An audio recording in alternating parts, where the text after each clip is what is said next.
Dear 10th class, welcome back to free education اسلامیات اختیاری unit number 3 تعلیمات اسلام عقیدہ توحید کا ٹاپک ہمارا چل رہا ہے۔ کل ہم لوگوں نے پڑھا تھا کہ اسلام جو ہے وہ توحید کی اہمیت پر زور دیتا ہے، یعنی توحید پر اسلام کا زور، یہ ہمارا ٹاپک ہے۔ اس کو میں نے 3 پارٹس میں ڈیوائڈ کیا ہے۔ کل ہم نے پارٹ 1 پڑھا ہے، آج ہم اس کے دونوں پارٹس پڑھ لیں گے اور اس ٹاپک کو مکمل کریں گے۔ اب توحید کا مطلب کیا ہوتا ہے؟ توحید کا مطلب ہے اللہ تعالیٰ کی وحدانیت کا اعتراف۔ قرآن مجید میں سورۃ اخلاص جو ہے وہ اللہ تعالیٰ کی وحدانیت کا ثبوت ہے۔ اللہ پاک فرماتے ہیں کہ اس کی ذات، صفات اور اعمال میں کسی کو شریک نہ ٹھہرانا، وہ واحد اور بے نیاز ہے، وہ یکتا ہے، اس کا کوئی ہمسر اور ثانی نہیں۔ سورہ اخلاص جو ہے وہ اس بات کا ثبوت ہے، عقیدہ توحید کا۔ تو اسلام نے اس عقیدے پر سب سے زیادہ زور دیا ہے۔ اب توحید کا مطلب تو آپ کو پتہ لگ گیا کہ اس کا مطلب ہوتا ہے اللہ کی ذات میں، صفات میں اور عبادت میں کسی کو شریک نہ ٹھہرانا اور اللہ تعالیٰ کی وحدانیت پر یقین رکھنا۔ ہمارا یہ جو ٹاپک ہے یہ پیج نمبر 55 سے سٹارٹ ہوا ہے، آج ہم پیج 56 پہ پڑھیں گے، اس کا نیکسٹ پارٹ ہے۔ سب سے پہلے میں آپ کو بتا دوں کہ اللہ کو ایک ماننے والا جو ہوتا ہے وہ عقیدہ توحید کا اقرار کرنے والا ہوتا ہے، یعنی کہ عقیدہ توحید کا جو اقرار کرتا ہے وہ مومن ہے، بلیور ہے۔ لیکن جو اللہ تعالیٰ کی ذات میں کسی کو شریک ٹھہراتا ہے وہ مشرک ہے، کیونکہ اللہ تعالیٰ نے قرآن پاک میں فرمایا ہے کہ جو بھی اس کی ذات میں، اس کی صفات میں، اس کی عبادت میں کسی کو شریک ٹھہرائے گا، اس کے برابر لا کے کھڑا کرے گا تو وہ مشرک ہے، اور مشرک کہتے ہیں شرک کرنے والے کو۔ جس طرح اللہ کو انگلش میں اللہ المائٹی کہتے ہیں، اسی طرح مشرک جو ہوتا ہے اس کو انگلش میں کہتے ہیں پولیتھیسٹ۔ اور جو مشرک ہوتا ہے یہ زیادہ معبود ہو، یعنی اللہ کے مقابلے میں دوسرے لوگوں جو ہے نا، یہ وہ لوگ ہوتے ہیں جو اللہ کی ذات میں، صفات میں اور عبادات میں دوسرے کو شریک کرتے ہیں، یعنی اس کو بھی اللہ کے برابر سمجھتے ہیں، اس لیے انہیں مشرک کہا گیا ہے۔ اور مشرک کی انگلش ہوتی ہے پولیتھیسٹ۔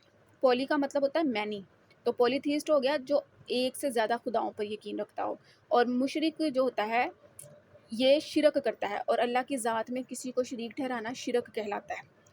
اس کا جو اپوزٹ ہوتا ہے وہ ہوتا ہے مونوتھیسٹ۔ مونو کا مطلب ہوتا ہے ون، مونوتھیسٹ کا مطلب ہو گیا وہ انسان جو صرف ایک خدا کو مانتا ہے، اسے مونوتھیسٹ کہتے ہیں انگلش میں، ٹھیک ہے۔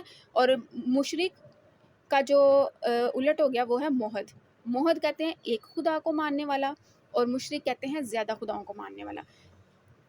اب شرک کا مطلب ہو گیا اللہ کے ساتھ کسی کو شریک ٹھہرانا، اور مشرک کا مطلب ہو گیا شرک کرنے والا۔ تو اس کی آپ کو انگلش میں نے اس لیے بتائی تاکہ آپ کو پتہ ہو۔ پولیتھیسٹ کہتے ہیں مشرک کو، one who associates partner with Allah, یعنی جو اللہ کے ساتھ کسی کو شریک ٹھہرائے وہ مشرک کہلاتا ہے۔ اللہ تعالیٰ کی ذات، صفات اور عبادت میں کسی کو شریک ٹھہرانا شرک کہلاتا ہے۔ یہ کفر اور اللہ تعالیٰ کے انکار کی ایک شکل ہے۔ شرک ایک ناقابل معافی جرم ہے۔ اللہ تعالیٰ انسان کی سب خطاؤں اور غلطیوں کو معاف کرتا ہے، لیکن جو شخص شرک کرتا ہے اسے کبھی معاف نہیں کرتا۔ اللہ تعالیٰ نے قرآن مجید میں فرمایا ان اللہ لا یغفر ان یشرک بہ ویغفر ما دون ذلک لمن یشاء۔ سورہ نساء کی یہ آیت ہے، اس میں اللہ تعالیٰ فرماتے ہیں اپنے بندوں سے بے شک اللہ اس بات کو معاف نہیں کرتا کہ اس کے ساتھ شرک کیا جائے۔ اب شرک کا مطلب ہو گیا کہ اس کی ذات میں، صفات میں، اعمال میں کسی کو اس کا حقدار ٹھہرایا جائے، اس کا حصے دار ٹھہرایا جائے، یا اس کے برابر شریک کیا جائے۔ اور جو گناہ اس کے علاوہ ہے جس کے لیے چاہے گا وہ معاف فرما دے گا۔ شرک سے گندے خیالات اور ناپاک ارادے پیدا ہوتے ہیں، اسی لیے قرآن مجید میں رب العزت اللہ تعالیٰ کی ذات کو کہا گیا ہے۔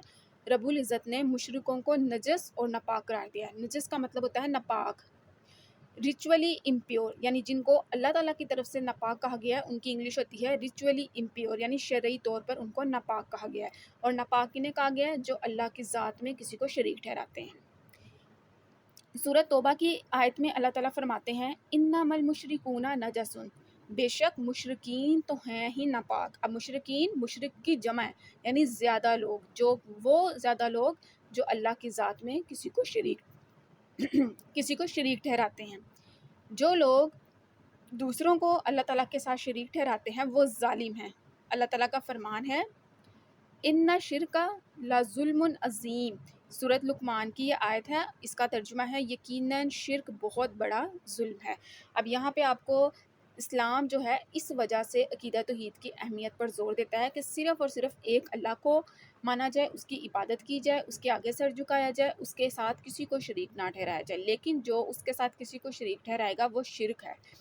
وہ شریک ٹھہرانے کا جو عمل ہے وہ شرک ہے، اور یہ عمل کرنے والا مشرک ہے، جس کو انگلش میں پولیتھیسٹ کہتے ہیں.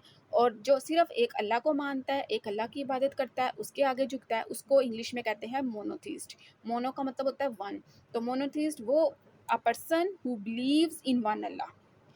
سو یہاں پہ ہمارا جو ٹاپک ہے اس کا سیکنڈ لاسٹ پارٹ مکمل ہو گیا ہے. Stay connected and stay blessed.